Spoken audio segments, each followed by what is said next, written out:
Bom, meu nome é Mário de Lima, sou aluno da graduação em Engenharia Elétrica da Universidade Federal do Ceará e dando continuidade à nossa série de vídeos que tratam sobre energia solar, hoje nós continuaremos falando sobre os inversores.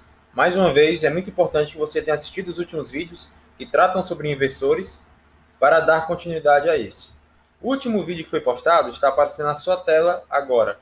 Vai lá, dá uma olhada e depois volta aqui para darmos continuidade. Muito bem, então hoje nós falaremos sobre o funcionamento básico de um inversor, primeiramente. Né? Como é que os inversores funcionam? Será apresentado aqui um modelo bem simplificado, mas que serve bastante para o nosso entendimento. Bom, então nós temos aqui uma fonte de corrente contínua. No caso, pode ser os nossos módulos fotovoltaicos, mas aqui nós temos uma pilha, né, que já foi apresentado também. E uma configuração em 4 chaves, chamada de ponte H ou inversor em ponte completa. As chaves S1, S2, S3 e S4 e ali um resistor representando a nossa carga. Nós temos que, se nós fecharmos as chaves S1 e S4 simultaneamente, mantendo S2 e S3 aberta, nós vamos ter um sentido de corrente, como nós podemos ver aí, da esquerda para a direita. E na pilha, a corrente vem para baixo. Como a pilha não pode mudar o sentido, nós conseguimos mudar o sentido apenas com a configuração, fechando S1 e S4, mantendo S2 e S3 aberto. Nós temos que a corrente flui da direita para a esquerda. Agora, se for feito o contrário, se nós abrirmos S1 e S4 e fecharmos S2 e S3, nós temos que a corrente passa a fluir no sentido contrário, ou seja, da esquerda para a direita, mostrando que a corrente está sendo invertida na carga, ou seja, está sendo invertida no resistor. E é esse o funcionamento básico de um inversor. Né? E a pilha apenas em um sentido. Agora, basta com que nós façamos isso que eu mostrei para vocês, ou seja, fecharmos S1 e S4 simultaneamente, S3 e S2 simultaneamente, isso alternando entre elas, 60 vezes por segundo, porque essa é a frequência da nossa rede elétrica, 60 Hz aqui no Brasil. E aí nós vamos ter, basicamente, uma corrente muito similar ao que chega nas nossas tomadas. Como eu falei, esse modelo é bem simplificado. Existem outros equipamentos que são necessários para um inversor, mas esse modelo nos ajuda a entender bem basicamente. Agora, tratando sobre os tipos de inversores.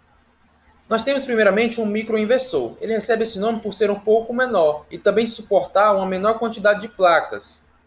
Normalmente, no máximo 4 placas podem ser instaladas no microinversor. Ele normalmente é instalado ao lado das placas, no teto da edificação. Além disso, ele é um pouco mais caro, tem um valor um pouco mais elevado do que os outros inversores, porém ele tem uma vida útil mais longa. Agora nós temos o inversor string. Ele recebe esse nome justamente porque ele consegue ligar um string, uma grande quantidade de placas. No microinversor, como eu falei, eram apenas 4. Ele consegue ligar uma maior quantidade de placas em série. Ele é o que é mais utilizado no Brasil, justamente por ter um preço um pouco mais baixo e também a possibilidade de ser colocado mais placas nele. E ele tem uma menor vida útil. Bom, e nós temos também o inversor central, que nada mais é do que um inversor string para grandes dimensões. Para um sistema bastante elevado em potência, nós temos um inversor central um pouco mais robusto que um simples inversor em string. Bom, então você deve estar se perguntando, Mairo, você me falou que o inversor string ele consegue um maior número de placas e ainda assim ele tem um custo menos elevado que o microinversor. E o microinversor suporta no máximo 4 placas e ainda assim tem um custo mais elevado. A que se deve esse maior custo do microinversor? É justamente isso que está sendo apresentado na imagem a seguir. Nós temos que, à esquerda, um microinversor. Como eu falei, cada microinversor, nós temos aí 3. Eles estão suportando 4 placas, né? No total de 12.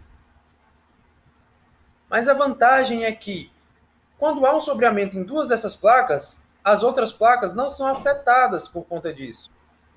Já no inversor string, nós temos que só um suporta as 12 placas, elas associadas em série. Porém, devido a essa associação em série, quando há o sombreamento em duas dessas placas, esse sombreamento afeta toda a geração de todas as placas. E é aí que está a desvantagem do inversor string em relação ao microinversor. Com o microinversor, a nossa geração não é muito comprometida com sombreamento ou demais fatores. Bom, encaminhando para o final, nós temos aqui algumas curiosidades. No lado esquerdo, nós temos que um laboratório da nossa universidade, que é o GPEC, faz os testes do Inmetro, que foram comentados em vídeos anteriores sobre inversores. Os inversores precisam passar por alguns testes para serem validados e começarem a ser utilizados aqui no Brasil. E na UFC nós temos um laboratório que realiza esses testes. Aí na imagem à direita nós temos a imagem da inauguração do sistema fotovoltaico do UFC e nós temos a presença de um dos inversores que é utilizado no nosso sistema da nossa universidade. Eu vou estar deixando o artigo da inauguração do nosso sistema na descrição desse vídeo para quem quiser ler e ver como foi esse dia, poder se aprofundar um pouco mais. Bom, essas são as nossas referências do vídeo de hoje. E é isso. Muito obrigado. Até uma próxima.